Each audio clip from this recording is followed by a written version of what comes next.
Est-ce que, mes chers confrères youtubeurs, vous pourriez juger d'un film en l'extirpant de la saga dont il est issu, ou du nom prestigieux auquel il peut se rattacher? Est-ce que ça serait possible? Visiblement non.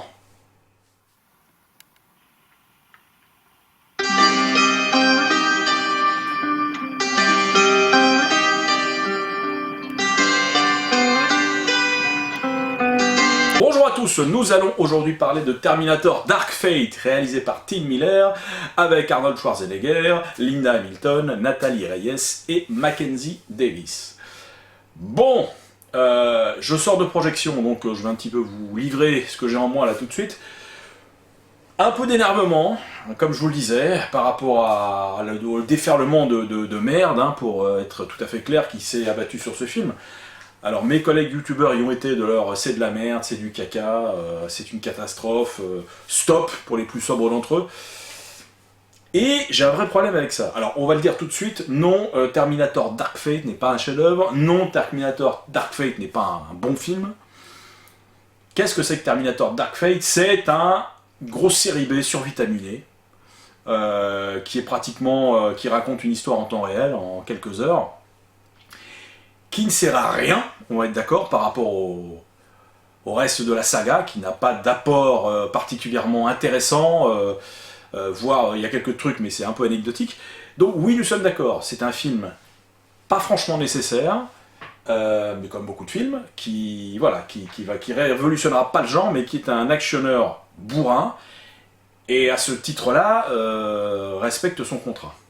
Alors on raconte que James Cameron est redevenu producteur de cet opus, parce qu'il n'aimait pas trop le traitement qui avait été fait à ses personnages dans 3e, 4e et 5e opus de la saga. Quoi qu'il paraît qu'il a un petit faible pour le 5e. Et a décidé de retourner aux manettes pour mettre un peu d'ordre là-dedans. Bon, le souci majeur, de toute manière, c'est l'existence même du film, qui ne semble être là, oui, c'est vrai que pour dire regardez les gars, j'en ai encore sous la pédale, alors même si c'est pas lui qui réalise, il est à la production. Alors, on voit ce que ça a donné quand il a produit Robert Rodriguez pour réaliser Alita. J'avoue que le résultat m'a quand même impressionné, c'est un film qui a de la gueule, Alita. Et donc je pense, voilà, il a voulu apparemment faire un troisième volet, ce qui devrait être pour lui un troisième volet, donc en oblitérant les volets 3, 4, 5 de la saga. Voilà. Un peu ce qu'a fait Bryan Singer avec les X-Men quand il est revenu aux manettes, et qu'il a voulu chasser des esprits, le volet 3 réalisé par Brett Ratner, qui certes n'était pas un chef-d'œuvre, mais n'était pas non plus indigne de la saga. Bon, moi c'est mon avis, et on n'est pas nombreux à le partager apparemment. Donc là, voilà, le souci c'est que dans la réaction de la plupart des youtubeurs que je vois en ce moment, et d'ordinaire je suis plutôt d'accord avec eux, et je l'ai dit précédemment, je pense qu'ils détiennent même la vérité quand il s'agit de parler du cinéma. Mais là, quelle déception, c'est-à-dire que, ouais, le film n'est pas terrible, mais, bon, en termes de divertissement, c'est très réussi, j'ai pas vu passer les 2h15, c'est au niveau effets spéciaux, bon, bah, c'est truffé de CGI, mais on est plutôt dans la bonne qualité, le nouveau Terminator est intéressant, voilà, il y a un petit truc en plus par rapport au précédent. L'histoire est du niveau de ce qu'on a pu voir dans les épisodes, notamment dans l'épisode 3, quoi, qui n'avait pas lieu d'être, puisque le problème c'est que James Cameron a bouclé sa propre boucle, avec le 1 et le 2. À la fin de Terminator 2, les héros réussissent à empêcher l'apocalypse. On va être clair, en éradiquant Skynet, Terminus, tout le monde descend. Normalement, on n'aurait pas dû avoir de film derrière. Bon, Terminator 3 est arrivé. Là, on retrouvait le personnage de John Connor en adolescent, et avec en enjeu, effectivement, l'apocalypse à venir si jamais il mourait. Bon, bah, à part la fin, qui montrait effectivement comment Skynet allait s'auto-gérer, s'auto-construire et dominer le monde, le film n'avait aucun intérêt. Mais pour être tout à fait honnête, si j'avais vu, en lieu et place du 3e épisode, que je trouvais très fade, si j'avais vu ça à la place du 3e épisode officiel, eh ben j'aurais trouvé ça mieux. Voilà. Alors effectivement, il faut se remettre dans le contexte. On était dans les années 90. Voilà, c'était juste un gros actionneur bourrin, ce qu'est parfaitement Terminator Dark Fate. Donc oui, j'aurais préféré en termes de qualité technique et d'histoire voir ça à la place de voir Terminator 3 l'officiel. mais en même temps, le film ne sert à rien, oui, il n'apporte rien à la saga, si ça me gêne presque d'appeler ça saga, mais c'est un fait. Donc, je le redis, si on extirpe ce film d'une saga préexistante, Terminator, et qu'on le regarde en tant que spectacle, pur et dur, le film remplit son contrat. James Cameron est à la production, bon bah effectivement, le miracle n'a pas eu lieu comme avec Alita, mais Alita était tiré d'un manga célèbre et déjà reconnu.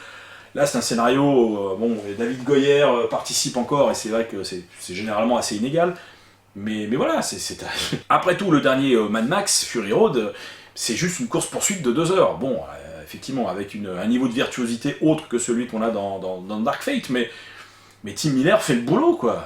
Tim Miller fait le boulot. Il avait fait le boulot avec Deadpool, qui n'était pas un chef-d'œuvre, mais dont les scènes d'action étaient plutôt sympas. Là, c'est pareil. Quoi vous dire d'autre? Bon, le point faible du film, c'est aussi son humour. On va être clair, la force des 2 premiers films réalisés par Cameron, c'était un sérieux imperturbable. Il y avait 2-3 vannes dans le premier volet, dans le deuxième, 1,5. Et le deuxième volet, qui pour moi est le meilleur de la saga, j'ai horreur d'employer ce mot, mais on va le dire, était le meilleur parce qu'il y avait un enjeu tel, empêcher l'apocalypse, il y avait des visions super inquiétantes, et il y avait un sérieux, c'était un film très froid, très sérieux, et du coup ce ton augmentait encore plus la menace représentée par le Terminator, quoi. Il était déjà effrayant à mort, je trouve.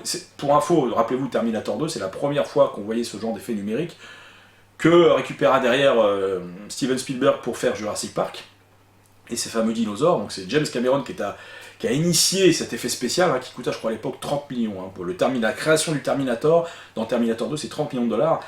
Donc visuellement, je me souviens, aujourd'hui ça nous fait sourire par rapport à ce qu'on a vu depuis, mais à l'époque j'étais en salle, quand on a vu ce que faisait le Terminator, mais dans la salle, les mâchoires étaient bouche bée, je vous promets.